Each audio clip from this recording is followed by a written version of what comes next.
मेघमाଳରେ शीघ्र आसुथिबा आम्भमानक प्रभु जीशु ख्रीष्टଙ୍କ अति पवित्र और बहुमूल्य नामरे आपण समस्त को आउ गोटे नूतन प्रसंगे पुनर्बार मु स्वागत करुछि। प्रिय प्रभुଙ୍କ लोक माने आज मध्य प्रभुଙ୍କ वाक्य आमे आउ गोटे नूतन प्रसंगे अल्प समय कथबार्ता जो प्रसंगे आज आमे कथबार्ता हेबा सेही प्रसंगर शीर्षक है जीवित थिले केउ माने मृत अटंती। आज प्रसंग है जीवित थिले केउ माने मृत अटंती। बाइबल केउ जीवित लोक मानकु मृत बोली कहे। प्रिय भाई भणी माने आज आम यही प्रसंग में 6टी विषय प्रभु वाक्य देखा। आसतु प्रथम विषय आम देखा जे जीवित थिले केउ माने मृत अटंती। मो सहित आपण माने गीत संगीता 6 अध्याय को आसिबे। गीत संगीता पुस्तक 6 अध्याय 5 पद मु आम समस्त निमंते पढ़ा चाहे। एठारे प्रकार लिखा जाए, कारण मरणावस्था तुम्भ विषयक कौन स्मरण न थाए, पाताल रे किए तुम्भको धन्यवाद दे। प्रभु नाम गौरव हो।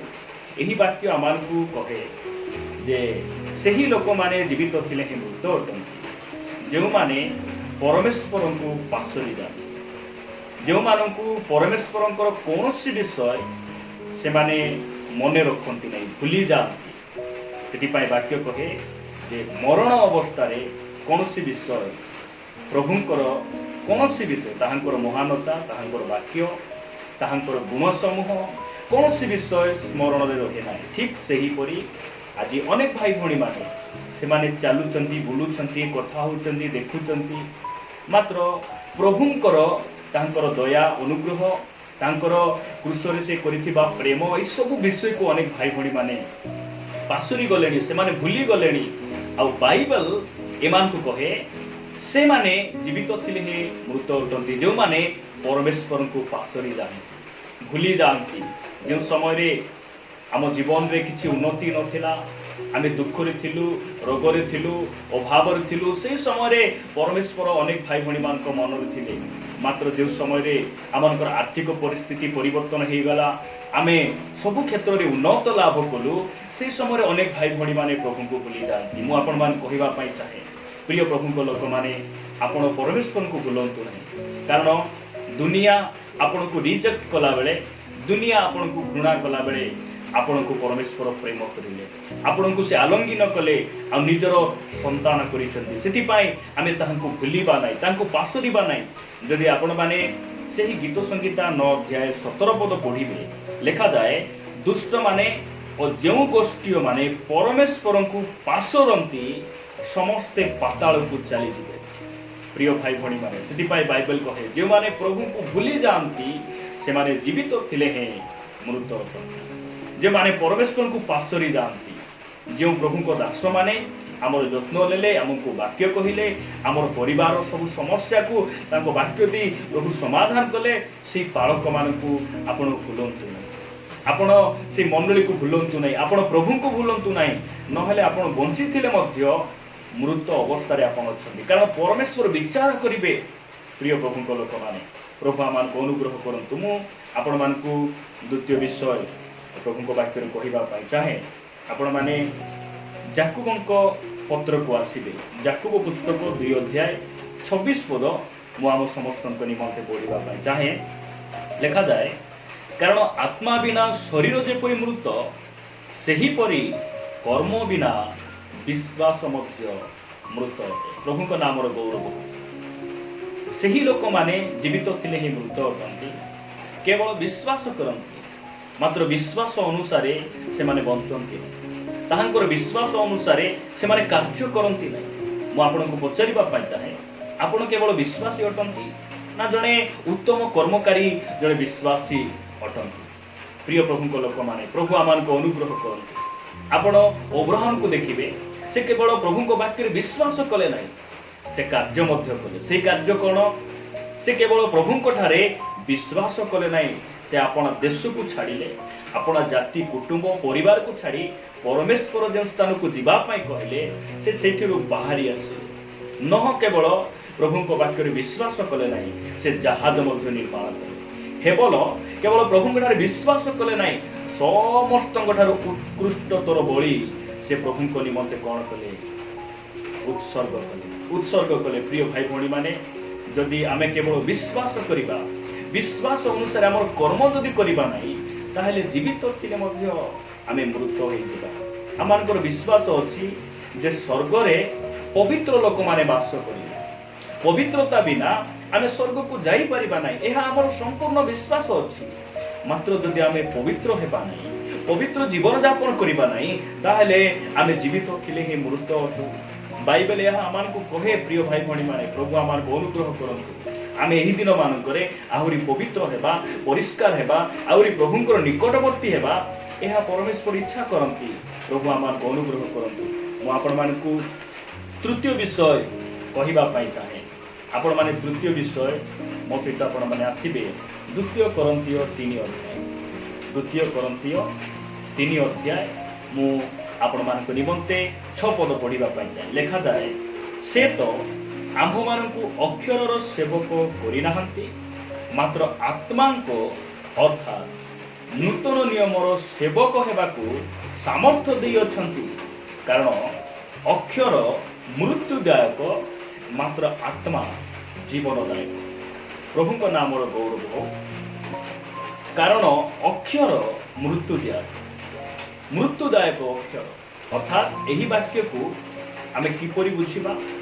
ଯେଉଁମାନେ କେବଳ ବାକ୍ୟର ଲେଖାକୁ ସେମାନେ ଧରନ୍ତି, ଆଉ ଅକ୍ଷରକୁ ସେମାନେ ଧରନ୍ତି। ଅକ୍ଷର କହିଲେ ପୁରାତନ ନିୟମ, ଆଉ ଆତ୍ମା କହିଲେ ନୂତନ ନିୟମକୁ ବୁଝାଏ। ପ୍ରିୟ ଭାଇ ଭଉଣୀ, କେବଳ ଅକ୍ଷରକୁ ଦେଖନ୍ତୁ, କିନ୍ତୁ ବାକ୍ୟ କେବଳ ଆମେ ଆକ୍ଷରିକ ଭାବରେ ବୁଝିଲେ ଆମେ ହେବ ନାହିଁ। ଆମକୁ ପ୍ରଭୁ କ'ଣ କରିଛନ୍ତି? ଆତ୍ମାର ସେବକ, ନୂତନ ନିୟମର ସେବକ କରିଛନ୍ତି। ଆପଣମାନେ ଆଉ ମୁଁ ନୂତନ ନିୟମର ବିଶ୍ୱାସୀ ହେଉ। ଆପଣ ଦେଖିବେ ଖ୍ରୀଷ୍ଟିଆନ ସମାଜରେ ଅନେକ ଭାଇ ଭଉଣୀମାନେ ଥାନ୍ତି, ଯେଉଁମାନେ କି ସେମାନେ ପ୍ରଭୁ ଯୀଶୁ ଖ୍ରୀଷ୍ଟଙ୍କର ଦାଢ଼ିକୁ ସେମାନେ ଦେଖନ୍ତି, ସେ କେମିତି ଚୁଟି ଛାଡ଼ିଥିଲେ, କେମିତି ପିନ୍ଧୁଥିଲେ, ଏସବୁ ବିଷୟ ଦେଖନ୍ତି। ଆଉ ସେମାନେ କ'ଣ କରନ୍ତି? ତାହାଙ୍କ ପରି ସେହି ଷ୍ଟାଇଲ ଗୁଡ଼ିକ ସେମାନେ ବ୍ୟବହାର କରନ୍ତି। ମାତ୍ର ପ୍ରଭୁ ଯୀଶୁ ଖ୍ରୀଷ୍ଟ ପୃଥିବୀ ପୃଷ୍ଠରେ ଥିବା ସମୟରେ ସେ ଯେ ପିତାଙ୍କର ଇଚ୍ଛାକୁ ସାଧନ କଲେ, କେତେ ନମ୍ର ଥିଲେ, ସେ ଶତ୍ରୁମାନଙ୍କୁ କ୍ଷମା ଦେଲେ, ପଇସାର ଲୋଭ ତାଙ୍କ ଭିତରେ ନଥିଲା, ସମସ୍ତ ପାପ ଉପରେ ସେ ପରୀକ୍ଷିତ ହେଲେ ମାତ୍ର ପଡ଼ିଲେ ନାହିଁ, ପାପ ଉପରେ ଜୟଲାଭ କଲେ। ଏହିସବୁ ବିଷୟ ସେମାନେ ଅଭ୍ୟାସ କରନ୍ତି। ସେଥିପାଇଁ ଅକ୍ଷର ହେଲା ପୁରାତନ ନିୟମ, ଆଉ ଆତ୍ମା ହେଲା ନୂତନ ନିୟମ। ସେଥିପାଇଁ ଆମେ ଅକ୍ଷରର ସେବକ ନାହୁଁ, ଯେଉଁମାନେ କେବଳ ଅକ୍ଷରକୁ ଧରନ୍ତି। ଯଦି ଆମେ ଅକ୍ଷରକୁ ଆମେ ଧରିବା, ସଦ୍ରକ ମୈଶକ ଅବେଦନଗୋକୁ ପ୍ରଭୁ ତ ଅଗ୍ନିକୁଣ୍ଡରୁ ରକ୍ଷା କଲେ, ସେଥିପାଇଁ ଆମେ ମଧ୍ୟ ଅଗ୍ନିକୁଣ୍ଡ ଗୋଟେ ପ୍ରସ୍ତୁତ କରିବା, ଆଉ ସେଠି ଆମେ ଡେଇଁ ପଡ଼ିବା, ତାହେଲେ ଆମେ ମରିବା ଛଡ଼ା ଆଉ କିଛି ବାଟ ନଥାଏ। ଆମକୁ ବାକ୍ୟକୁ ଆମେ ଆତ୍ମିକ ଭାବରେ ବୁଝିବାର ଆବଶ୍ୟକ ରହିଛି। ପ୍ରଭୁ ଯୀଶୁ ଖ୍ରୀଷ୍ଟ କହିଲେ, ତୁମ୍ଭେମାନେ ଜଗତର ଜ୍ୟୋତି। ଯଦି ଆମେ ଏହି ବାକ୍ୟକୁ ଆମେ ବୁଝିବା ଅକ୍ଷର ଭାବରେ, ଜଗତର ଜ୍ୟୋତି, ତାହେଲେ ରାତିରେ ଆମକୁ ଆଉ ଲାଇଟ୍ ଦରକାର ନାହିଁ, ରାତିରେ ଆମକୁ ଆଉ କୌଣସି LED ବଲ୍ବର ଆବଶ୍ୟକ ନାହିଁ, କ୍ୟାଣ୍ଡେଲର ଆବଶ୍ୟକ ନାହିଁ। ଆମେ ତ ଜ୍ୟୋତି। ସେହି ବାକ୍ୟର ଅର୍ଥ ଏହା ନୁହେଁ। ସେହି ବାକ୍ୟର ଅର୍ଥ ହେଲା, ତୁମେ ହେଉଛ ସ୍ୱର୍ଗୀୟ ଲୋକ, ତୁମଠାରେ ସ୍ୱର୍ଗୀୟ ସ୍ୱଭାବ ରହିବାର ଅଛି, ତୁମେ ମୋ ପରି ହୁଅ, ମୋ ପରି ଜୀବନଯାପନ କର। ଏହା ପ୍ରଭୁ ସେ କହିବା ପାଇଁ ଚାହାନ୍ତି। ସେଥିପାଇଁ ଯେଉଁମାନେ କେବଳ ଅକ୍ଷରକୁ ଧରନ୍ତି, ସେମାନେ ଜୀବିତ ଥିଲେ ହିଁ ମୃତ ଅଟନ୍ତି। ଆମେ ଅକ୍ଷରର ସେବକ ନାହୁଁ, ଆମେ ନୂତନ ନିୟମର ସେବକ ଅଛୁ। ଆପଣ ଦେଖିବେ ଏହି ଦିନମାନଙ୍କର ସେବା କାର୍ଯ୍ୟ ଅନେକ, ସେମାନଙ୍କର କେବଳ ଲେଖାରେ ସେମାନଙ୍କର ସେବା କାର୍ଯ୍ୟ, ରିପୋର୍ଟ ଗୁଡ଼ିକ ଲେଖନ୍ତି। ମୁଁ ଏତିକି ଗାଁକୁ ଯାଇ ପ୍ରଚାର କଲି, 50ଟା ଗାଁ ଭିଜିଟ୍ କଲି, ମୁଁ ଏତିକି ଲୋକଙ୍କୁ ବାପ୍ତିସ୍ମ ଦେଲି, ମୋ ଚର୍ଚ୍ଚରେ ଏତେ ବିଶ୍ୱାସୀ ଅଛନ୍ତି। କେବଳ ସେମାନଙ୍କର ଅକ୍ଷରରେ ସେମାନଙ୍କର ସେବା ଚାଲିଛି। ପ୍ରିୟ ଭାଇ ଭଉଣୀମାନେ, ମୁଁ କହିବା ପାଇଁ ଚାହେଁ, ଆମେ ଅକ୍ଷରର ବିଶ୍ୱାସୀ ହେବା ନାହିଁ, ଆମେ ଅକ୍ଷରର ସେବକ ହେବା ନାହିଁ। ଆମେ ଯଦି ଆମ ଗଳାରେ ଆମେ କୃଷ ପିନ୍ଧି ବୁଲିବା, ମାତ୍ର କୃଷର ଅନୁସରଣ ଯଦି ଆମେ କରିବା ନାହିଁ, ତାହେଲେ ଆମେ ଜୀବିତ ଥିଲେ ହିଁ ମୃତ ଅଟୁ। ପ୍ରଭୁ ଆମମାନଙ୍କୁ ଅନୁଗ୍ରହ କରନ୍ତୁ। ମୁଁ ଆପଣମାନଙ୍କ ନିକଟରେ ଚତୁର୍ଥ ବିଷୟ ରଖିବା ପାଇଁ ଚାହେଁ। ଆପଣମାନେ ମୋ ସହିତ ହିତୋପଦେଶକୁ ଆସିବେ।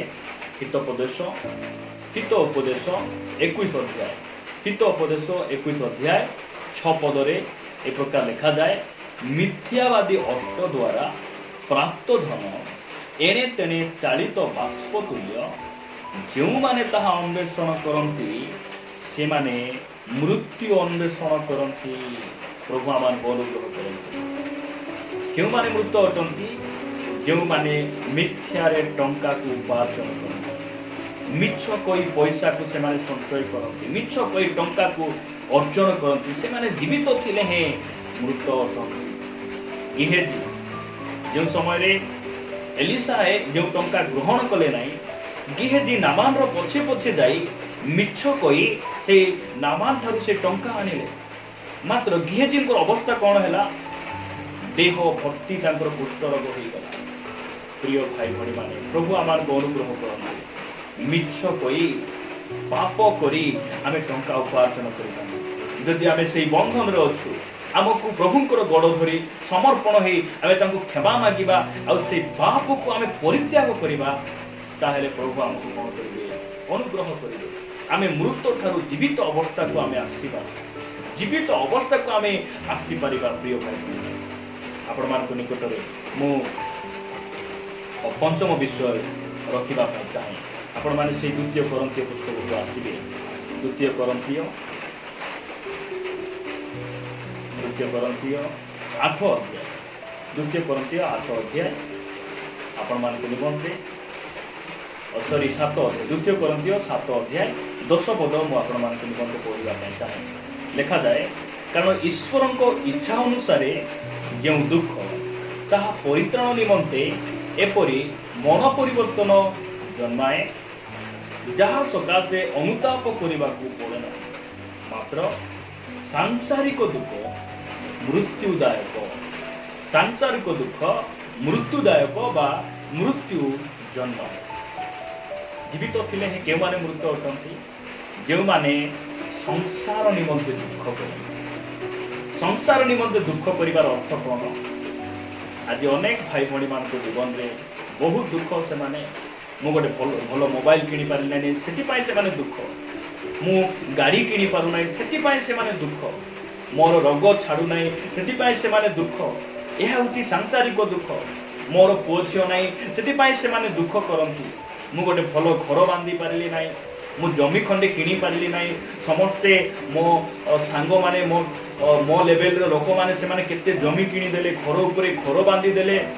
ଏଥିପାଇଁ ସଂସାର ନିମନ୍ତେ ଯେଉଁମାନେ ଦୁଃଖ କରନ୍ତି ସେମାନେ ଜୀବିତ ଥିଲେ ହିଁ ମୃତ ଅଟନ୍ତି। ପ୍ରିୟ ଭାଇ ଭଉଣୀମାନେ, ଏହି ସଂସାରରେ ଆମେ ନେଇଯିବା ପରି ଜିନିଷ କିଛି ମଧ୍ୟ ନାହିଁ। ମାତ୍ର ପ୍ରଭୁ ଯୀଶୁ ଖ୍ରୀଷ୍ଟ ଯୋହନ ଲିଖିତ ସୁସମାଚାର 14 ଅଧ୍ୟାୟରେ ଆମ୍ଭମାନଙ୍କୁ କହନ୍ତି ଯେ ତୁମ୍ଭମାନଙ୍କ ନିମନ୍ତେ ପିତାଙ୍କ ସ୍ଥାନରେ ସ୍ୱର୍ଗରେ ଅନେକ ବାସସ୍ଥାନ ରହିଛି। ଆମକୁ ଏହି ଜଗତର ଘର ଆମକୁ ଆବଶ୍ୟକ ନାହିଁ, କାରଣ ଆମେ ଏହି ଜଗତ ଉଦ୍ଦେଶ୍ୟରେ ଆମେ ବଞ୍ଚୁନାହୁଁ। ଆମର ବଞ୍ଚିବାର ଉଦ୍ଦେଶ୍ୟ ଏହି ଜଗତର ବିଷୟ ନିମନ୍ତେ ନୁହେଁ।